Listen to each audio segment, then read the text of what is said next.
হরে কৃষ্ণা, রাধে রাধে। উৎপন্ন একাদশী 2024 কবে পালন করতে হবে? উৎপন্ন একাদশী 2024 সালের দিনক্ষণ, তারিখ ও পালনের সঠিক সময়সূচি এবং এই ব্রতের বিশেষ বিধিনিষেধ, ব্রত মাহাত্ম্য, ব্রতের দিন কি খাবেন ও খাবেন না, সব বিস্তারে আপনাদের সঙ্গে আলোচনা করতে চলেছি। সম্মানীয় দর্শক বন্ধু, একাদশীর কৃষ্ণময় শুভেচ্ছা জানিয়ে আজকের ভিডিওটি শুরু করতে চলেছি। উৎপন্না একাদশী মার্গশীর্ষ মাস অর্থাৎ অগ্রহায়ণ মাস।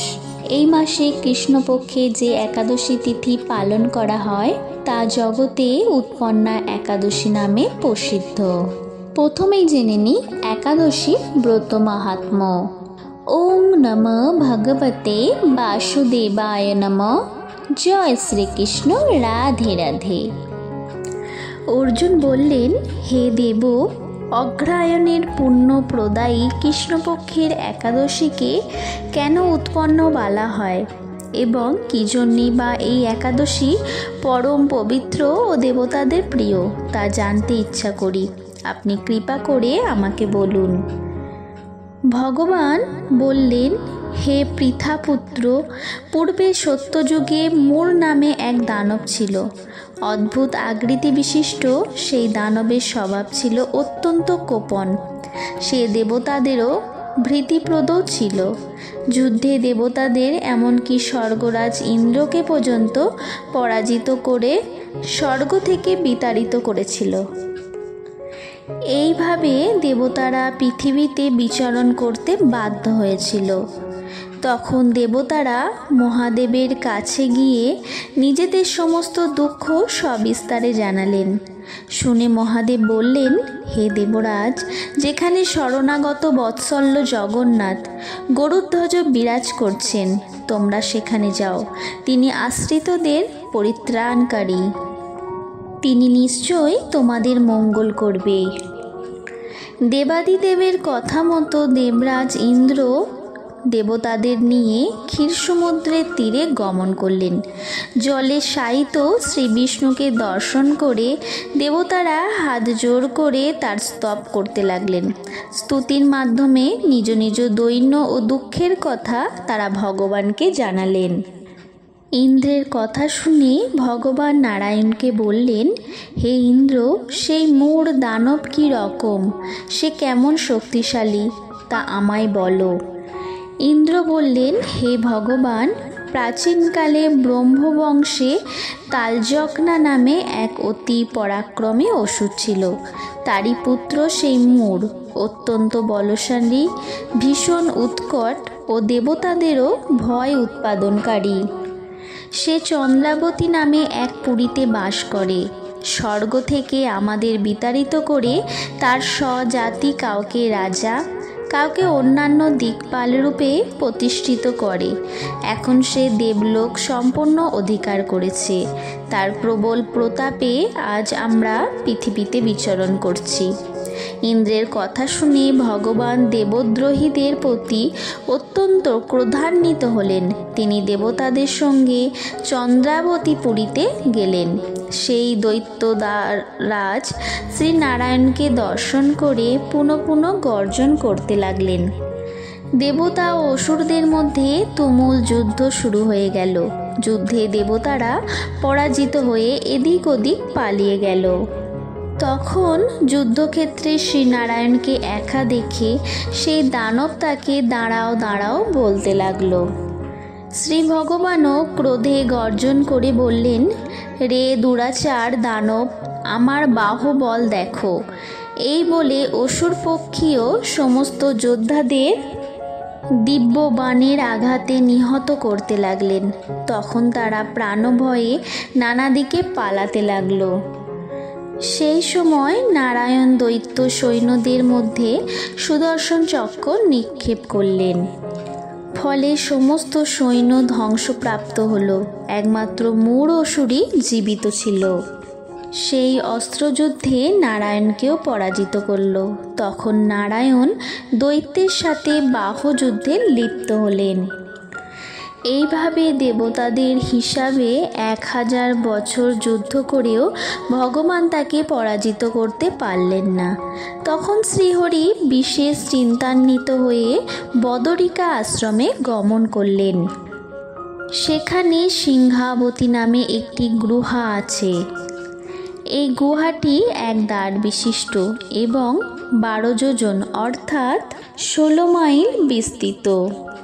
ভগবান বিষ্ণু সেই গুহার মধ্যে শয়ন করলেন। সেই দৈত্য পিছন পিছন ধাবিত হয়ে গুহার ভেতর প্রবেশ করল। সে বিষ্ণুকে নিদ্রিত বুঝতে পারল। অত্যন্ত আনন্দিত হয়ে ভাবতে লাগলো, আমার সাথে যুদ্ধে পরাজিত হয়ে বিষ্ণু এখানে গোপনে শুয়ে আছে। এখন আমি তাকে অবশ্যই বধ করব। দানবের এই রকম চিন্তার সঙ্গে সঙ্গে শ্রীবিষ্ণুর শরীর থেকে একটি কন্যা উৎপন্ন হলো। আর এই কন্যাই উৎপন্না একাদশী। তিনি রূপবতী, সৌভাগ্যশালিনী, দিব্য অস্ত্র শস্ত্রধারিণী ও বিষ্ণু তেজসম্ভূতা বলে মহাপরাক্রমশালী ছিলেন। দৈত্যরাজ সেই স্ত্রীরূপিণী দেবীর সাথে তুমুল যুদ্ধ শুরু করল। কিছুকাল যুদ্ধের পর দেবীর দিব্য তেজে অসুর ভস্মীভূত হয়ে গেল। তারপর বিষ্ণু জেগে উঠে সেই ভস্মীভূত দানবকে দেখে বিস্মিত হলেন। এক দিব্য কন্যাকে তার পাশে হাত জোর করে দাঁড়িয়ে থাকতে দেখলেন। বিষ্ণু বললেন, হে মহাপরাক্রান্ত উগ্রমূর্তি, এই মূঢ় দানবকে কে বধ করল? যিনি একে হত্যা করেছে তিনি নিশ্চয়ই প্রশংসনীয় কর্ম করেছে। সেই কন্যা বললেন, হে প্রভু, আমি আপনার শরীর থেকে উৎপন্ন হয়েছি। আপনি যখন ঘুমিয়েছিলেন তখন এই দানব আপনাকে বধ করতে চেয়েছিল। তা দেখে আমি তাকে বধ করেছি। আপনাদের কৃপাতেই আমি তাকে বধ করতে পেরেছি। এই কথা শুনে ভগবান বললেন, আমার পরাশক্তি তুমি একাদশীতে উৎপন্ন হয়েছ, তাই তোমার নাম হবে একাদশী। আমি এই ত্রিলোকে দেবতা ও ঋষিদের মধ্যে অনেক বর প্রদান করেছি। হে ভদ্রে, তুমিও তোমার মন মতো বর প্রার্থনা করো, আমি তোমাকে তা প্রদান করব। একাদশী বললেন, হে দেবেশ, ত্রিভুবনের সর্বত্র আপনার কৃপায় সর্ববিঘ্ন নাশিনী ও সর্বদায়িনী রূপে যেন পরম পূজ্য হতে পারি, এ বিধান করুন। আপনার প্রতি ভক্তিবশত যারা শ্রদ্ধা সহকারে আপনার ব্রত উপবাস করবে তাদের সর্বসিদ্ধির লাভ হবে, এই বর প্রদান করুন। বিষ্ণু বললেন, হে কল্যাণী, তাই হোক। উৎপন্না নামে প্রসিদ্ধ তোমার ব্রত পালনকারীর সমস্ত ইচ্ছা পূর্ণ হবে। তুমি তাদের সকল মনস্বাসনা পূর্ণ করবে, এ তো কোনো সন্দেহ নেই। তোমাকে আমার শক্তি বলে মনে করি, তাই তোমার ব্রত পালনকারী সকলে আমারই পূজা করবে। এর ফলে তারা মুক্তি লাভ করবে। তুমি হরিপ্রিয়া নামে এ জগতে বিখ্যাত হবে। তুমি ব্রত পালনকারীর শত্রু বিনাশ, পরম গতি, দান এবং সর্বসিদ্ধি প্রদান করতে সমর্থ হবে। ভগবান বিষ্ণু এইভাবে উৎপন্না একাদশীকে বরদান করে অন্তর্হিত হলেন। সমস্ত ব্রতকারী দিবারাত্রি ভক্তিপরায়ণ হয়ে এই উৎপন্না একাদশীর উৎপত্তির কথা শ্রবণ কীর্তন করলে শ্রীহরির আশীর্বাদ লাভে ধন্য হবেন। এই হলো উৎপন্ন একাদশীর ব্রত মাহাত্ম্য। এবার বন্ধুরা জেনে নেব বেঞ্জুলি দ্বাদশী ব্রত মাহাত্ম্যের কথা। বেঞ্জুলি মহাদ্বাদশীর ব্রত মাহাত্ম্য। সূর্যোদয় থেকে আরম্ভ করে একাদশী পূর্ণ হলে এবং দ্বাদশীও পূর্ণ হয়ে তার পরের দিন ত্রয়োদশীতে কিছু অংশ থাকলে ওই দ্বাদশীকে বেঞ্জুলি বলা হয়। এক্ষেত্রে একাদশী না করে ওই দ্বাদশীতেও উপবাস করতে হয়। পরের দিন দ্বাদশীর মধ্যেও পারণ করতে হবে। ত্রয়োদশীতে পারণ নিষেধ। পদ্মপুরাণে বলা হয়েছে এই দ্বাদশী ব্রত শ্রীহরির অত্যন্ত প্রিয় একটি ব্রত।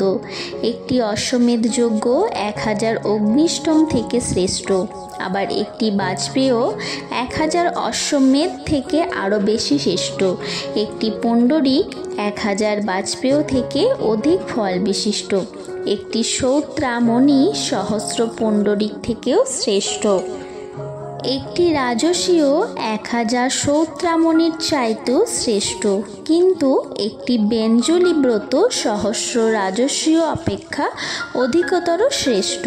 কলিকারে বেঞ্জলি এই শব্দ উচ্চারণ মাত্রই শত সহস্র জন্মের পাপ ক্ষয় হয়ে যায়। শ্রী গুরুদেব খুশি হলে শ্রীহরিও প্রীতি হন। অতএব এই তিথিতে শ্রীহরির প্রীতির জন্য শ্রদ্ধা সহকারে গুরুদেবের পূজা করতে হবে। রাত্রি জাগরণ করে কৃষ্ণ কথা শ্রবণ করতে হবে। গীতা, বিষ্ণু সহস্রনাম ও শ্রীমদ্ ভগবদ্ গীতা যত্ন সহকারে পাঠ করা কর্তব্য। নৃত্য, গীত ও সংকীর্তনে শ্রীহরি পরম সন্তুষ্ট হন। এই ব্রত অনুষ্ঠানে সর্বতীর্থে স্নান ও সমস্ত প্রকার দানের ফল লাভ হয়। পূর্ব জন্মার্জিত পর্বত প্রমাণ পাপরাশি এই ব্রত পালনে অচিরেই বিনষ্ট হয়। এই হচ্ছে উৎপন্ন একাদশীর ব্রত মাহাত্ম্য ও বেঞ্জলি মহাদ্বাদশীর ব্রত মাহাত্ম্য। বন্ধুরা, এবার জেনে নেব উৎপন্ন একাদশীর ব্রত মাহাত্ম্য কবে পালন করবেন, 26শে নভেম্বর নাকি 27শে নভেম্বর। ভারতের বিভিন্ন রাজ্যে এই ব্রত পালন করতে হবে 26 তারিখ। যেমন গুজরাট, বৃন্দাবন বা যারা দিল্লিতে রয়েছেন সেক্ষেত্রে ব্রত 26 তারিখ। আবার যারা পশ্চিমবঙ্গে রয়েছেন, আগরতলা রয়েছেন, আসামে রয়েছেন তারা ব্রত পালন করবেন 27 তারিখ। এর কারণ হচ্ছে এক্ষেত্রে বেঞ্জলি মহাদ্বাদশী যুক্ত রয়েছে। আর ভারতের বেশিরভাগ রাজ্যেই এই ব্রত পালন করতে হবে 26শে নভেম্বর মঙ্গলবার। সেক্ষেত্রে মহাদ্বাদশী যুক্ত হচ্ছে না।